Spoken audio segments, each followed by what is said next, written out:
Hi,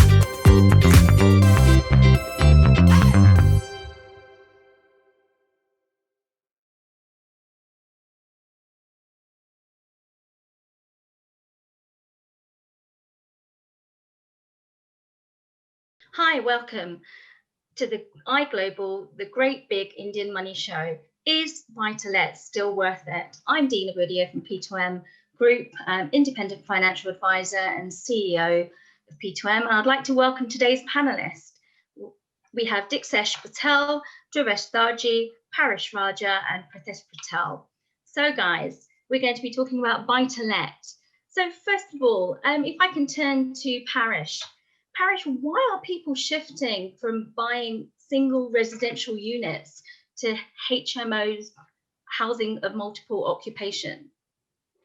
See, as the cities that are growing into the UK cities which are growing into busier occupancy, and as you see the COVID, which pandemic has demonstrated people living by themselves, hence HMO is becoming much popular right now. So people can share houses together, and anything over 3 to 4 properties, they can 3 to 4 rooms, they can actually monthly let, and and for the landlords, it's a better cash flow. Okay, so tax flow, better cash flow income. Diksesh, what are your thoughts on that? Is HMO the way forward? It's a good question actually, because I've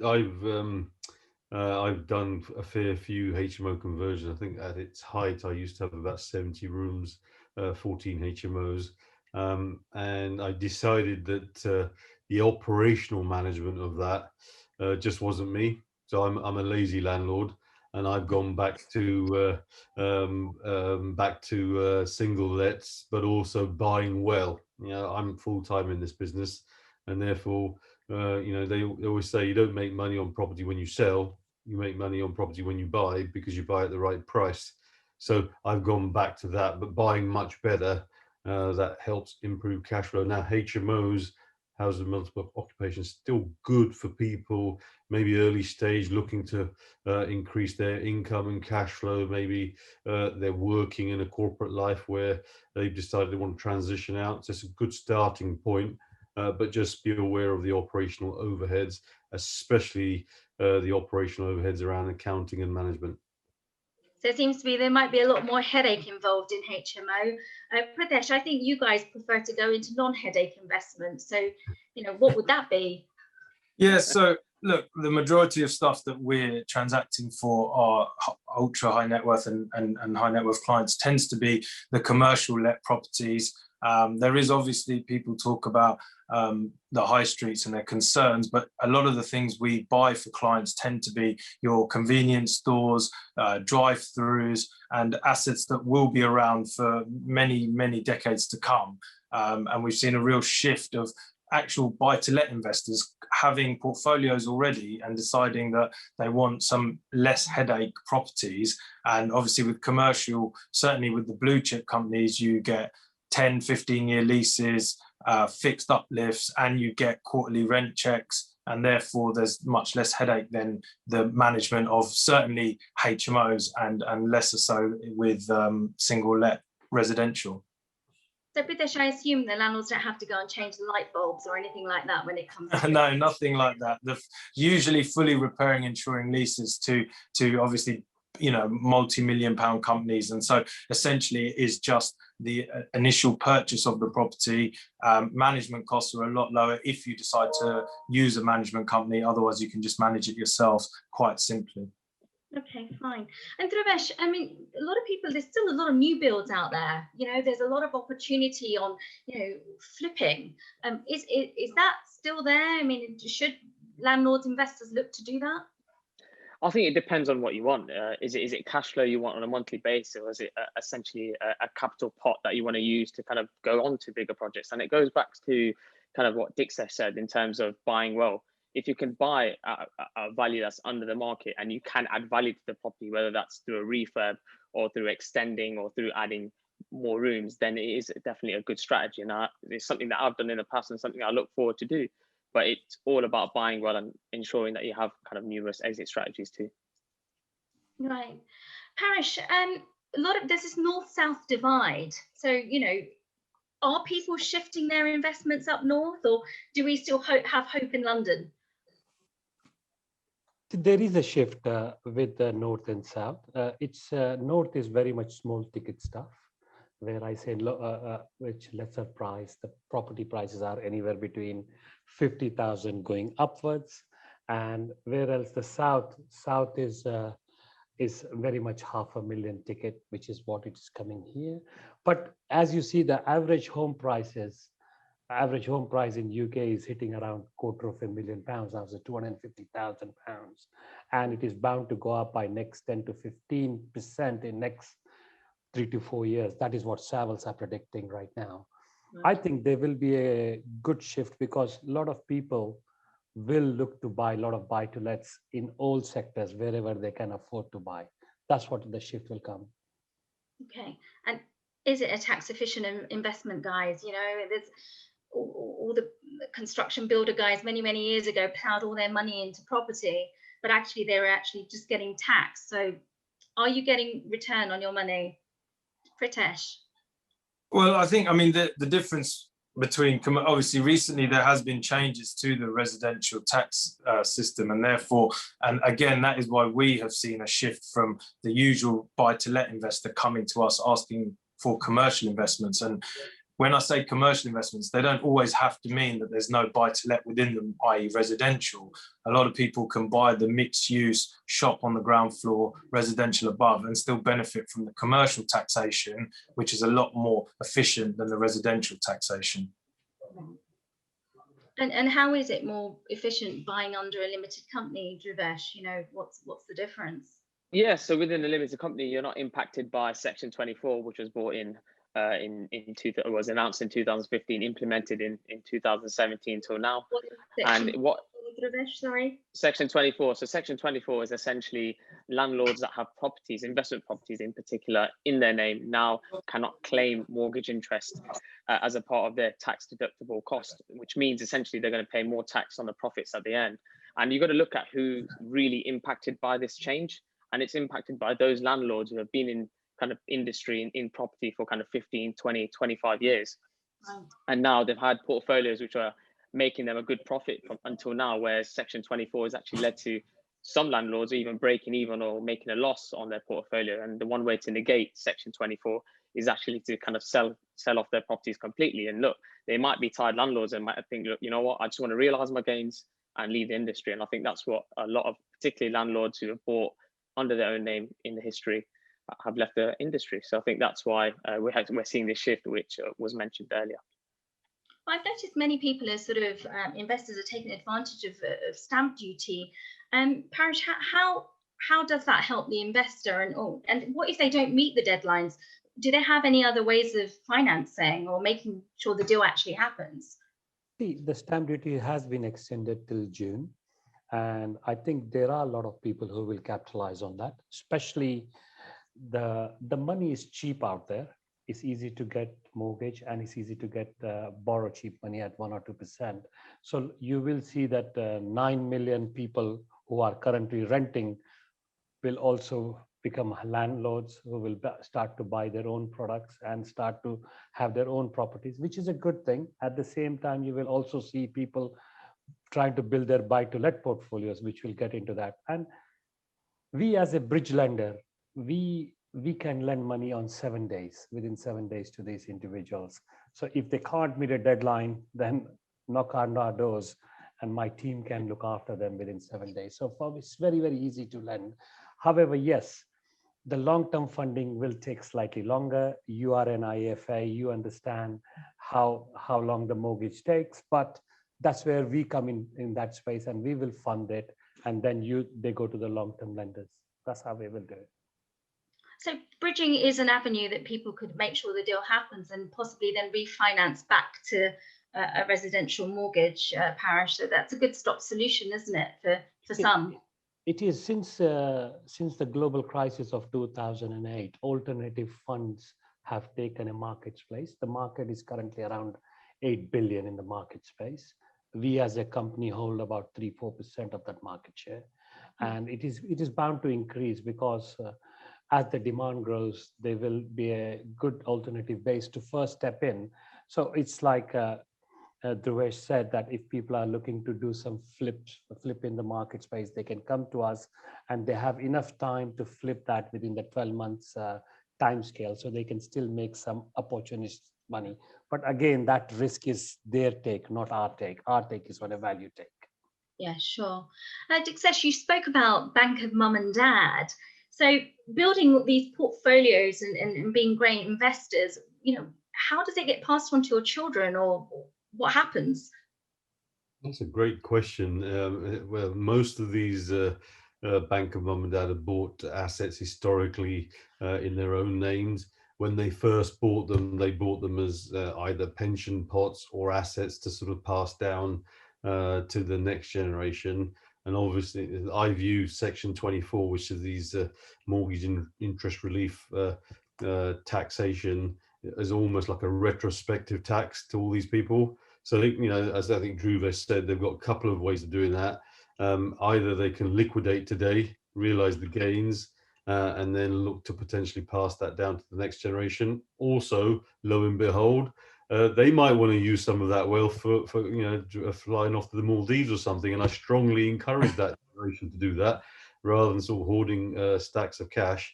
The other side of it is, I'm sure Dhruvesh, who's more qualified than I am to talk about this, is there are ways that you can incorporate those assets into a limited company, and that then helps you to mitigate against any Section 24 or mortgage interest relief issues. However, you must take professional advice from a specialized property tax accountant, because there are cost implications for doing so. But there are ways in terms of exit strategies to pass down to the next generation, for sure. Brilliant. It's key to have the professionals involved. But when I think of commercial, I always think that I'm going to need lots of money and always larger deposits, and I really can't afford it because it's for the high net worth hoteliers. What would you say to someone who's got 2 or 3 residential properties? How could they get onto the commercial? I think one thing to state is that we transact here from anywhere from £100,000 lots all the way up to tens of millions. So it doesn't have to be it doesn't have to be a 7-figure sum that is transacting. I think our average deal is around sort of £1 million. However, we do plenty, and we have done even this year in the sort of hundreds of thousands. So there is a lot of opportunity out there for the smaller assets. And actually, in this sort of time where people are concerned about high streets, where you have an affordable rent for a tenant is where you are likely for them to stay long term. So where the assets are paying, say, £1,000 a month, £12,000 per annum, if you're buying that for, say, circa 150 to 200,000, it's a very affordable rent for that tenant, and therefore longevity wise, they're more likely to stay. In terms of you do have to, the negative, I would say, with commercial compared to residential is obviously you have to put down a larger deposit, usually between, anywhere between sort of 30 to 50% is usually if you are going to get some funding. Now, we do see there is a lot of cash out there, and the majority of the transactions we do are fully cash, and people will refinance afterwards because, like Paresh touched on, the process of bank finance is unfortunately very long-winded these days, especially since COVID, and therefore sellers and people within the transactions aren't able to afford that time lapse to happen, and so a lot of people are buying cash and refinancing afterwards. But certainly we are able to help all different types of levels of investors, not just the ultra high net worths as you suggest. How do you sort of see the high street changing with the current climate? Obviously, with the pandemic and a lot of retail businesses and commercial sector sort of being up and down. What do you see as changes in that space going forward? It's funny that actually some of the more local parades, as I would put it, you're sort of where people live on the suburbs of London, certainly if we're talking London, and even suburbs of major cities around the country, where people were all commuting into London. Now, actually, those people are actually actively going onto their own high streets more than they were before. So actually, some of the local operators, obviously when they're locked down and not able to open, that's a different story. But certainly when they are able to open, they're actually seeing more business than they ever did before. But longer term, it's difficult to say. Look, the high streets aren't going to just suddenly disappear because the councils will want these places to be thriving. You will all know as buy-to-let specialists that there's a lot of development going on in town centres. And that is because the hope is that if you regenerate the town centre, you will also regenerate the retail, the leisure, and the experiences. And I think high streets will become more of an experience than a simple shopping process. Dixesh, because we have found in this pandemic that more community people are promoting the local businesses a lot more and really wanting to help the local businesses. So yeah, there is a complete mind shift in the high street, as Pritesh said. Dhruvesh, where are you finding, we're talking about community and high streets, are you finding there's a lot more sort of new build properties or certain pockets of the nation that are up and coming? I think if you have a look at it, I think you can see it around London. So I think a lot of people now, well, what I've seen, people are moving out of, the space in London. They want more outdoor space. So if you look at the areas surrounding London, I think that's where the pockets, the regeneration is happening, particularly with new builds as well as these conversions into kind of flats and with outdoor space. I think there's a real key, particularly with families who have lived in flats kind of for 5 to 10 years. They're moving out just because they want the outdoor space, and it comes back to Pritesh's point. Now they're visiting these high streets that are outside of London too, and it may lead to a point where people are working at home. It might come to an agile working experience, so they might spend a few days at home, a few days in the city. So I think those are the areas which I think people are focusing on right now, with good transport links also into the city, so that they can go into their office as and when they want.